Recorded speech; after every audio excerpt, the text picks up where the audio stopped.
Hello and welcome back, and today I have for you a video on some of the most dysfunctional duos we've seen compete together on the challenge. Now, despite there being tons of cash and prizes on the line, these duos could not get past their differences. They couldn't set aside their egos for the game's sake. Let's go into some honorable mentions that I want to go over. It's about a handful of duos that just barely missed making this list. And the first duo I want to be talking about is Ashley and Hunter from Final Reckoning. Now, Hunter and Ashley came into Final Reckoning as mercenaries, and they did not see eye to eye within this game.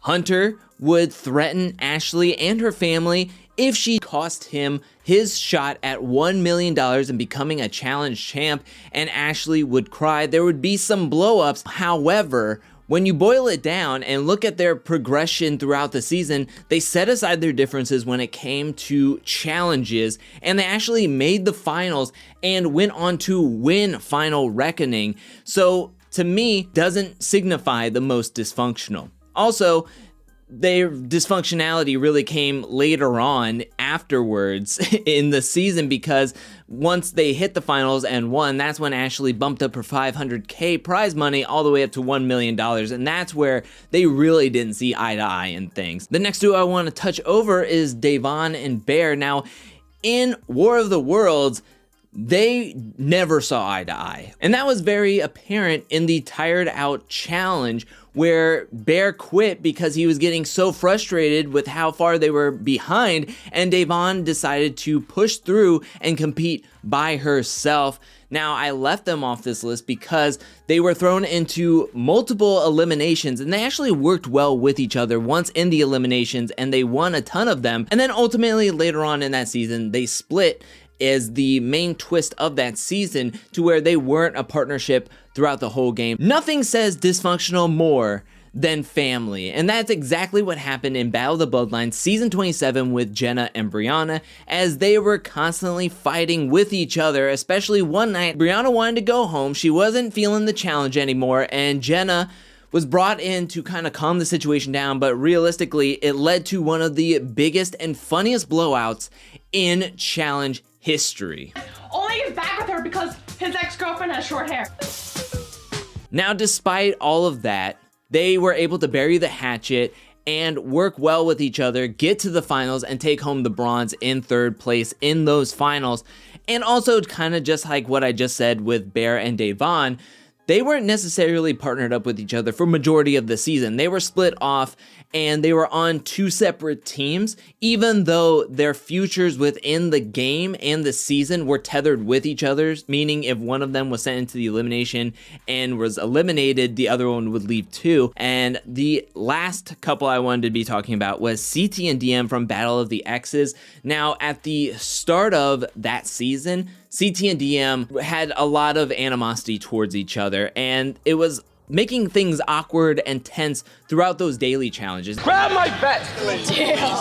Here's a note. If you yell at me, I'm going to stop. And I mean, this is the first time back from the Duel 2s, there was a huge fallout between CT and DM on that first episode. CT gets DQ'd, and this was the first time they were back on a season together, and you're kind of wondering what could happen. What is their team dynamics going to be? And it showed in the first half of the season, and then they were able to talk things out, and they actually did really great, putting together a string of wins towards the end, making it to the finals, and ultimately coming in second place. All right, let's get into the duos that I wanted to get more in depth about. And the first one we're going to be talking about is the duo that inspired this list and what made me want to make this list, and that is Nam and Lolo from The Challenge Season 36 Double Agents. Now, Nam and Lolo, when they got partnered up with each other in episode 1, I think a lot of people and a lot of the audience members were thinking, wow, they are going to be a stacked team. They are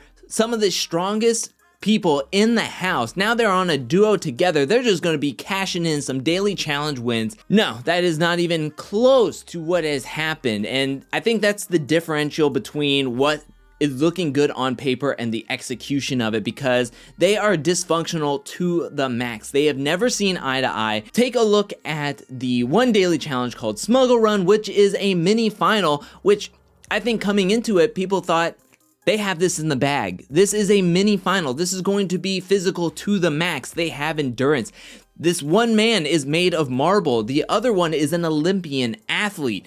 And then to watch them compete and just bicker and fight throughout the whole challenge to where they finish in the middle of the pack. And then we saw after the mid-season, they were talking about giving each other space to eternity. Lolo is crying or trying to cry in deliberation for people to send her into the elimination. Give her a bone, give her a shot to get a gold skull, to either get a gold skull and change partners because it's definitely not working out, or she could be sent home and she's away from Nam for a long time. It's just not working out. Maybe two strong people are not working as good together. And Nam is just at his wit's end. And to me, they're pretty disappointing, especially what could have been, the potential that was there. Speaking of pretty disappointing, let's take a look at Zach and Amanda from Final Reckoning. This has to be one of the most disappointing duos that I have on this list, and for the sole reason that even though Zach and Amanda hate each other, I think no matter what, they have always hated each other, they still hate each other, and they will forever hate each other to this day. This all bubbled up in Invasion of the Champions when Amanda was spreading it around the house that Jenna had some airplane shenanigans with Bruno, and then Zach came in as the twist, and they were putting a lot of pressure and tension between their rekindling relationship. And from then on, they have just been miserable towards each other. Zach and Amanda, I should say. But in Final Reckoning, they were partnered up with each other, and they were actually doing a fantastic job. They were the front runners in everybody's mind to win this because they were winning so many daily challenges. They were in power, and then all of a sudden, one episode, it came down to a tie vote between Tony and Bananas and Hunter and Ashley, and TJ gave it to them as the power duo that they would have to send in one of those two teams into the elimination, and neither one would budge. They were so stubborn, and it was like, just pick somebody. Why be holding on to this and be dying on this petty hill with each other? Now, they decided that they could not come to a unanimous decision, forcing them to go into the elimination, which turned out to be a double elimination where Devin and Corey came in as mercenaries. That's when everything went completely downhill. Zach and Amanda go into this elimination. Zach hits his face on a card, breaks his nose. They lose, go to the redemption house, and then they had to be medically DQ'd because of the injury that Zach sustained.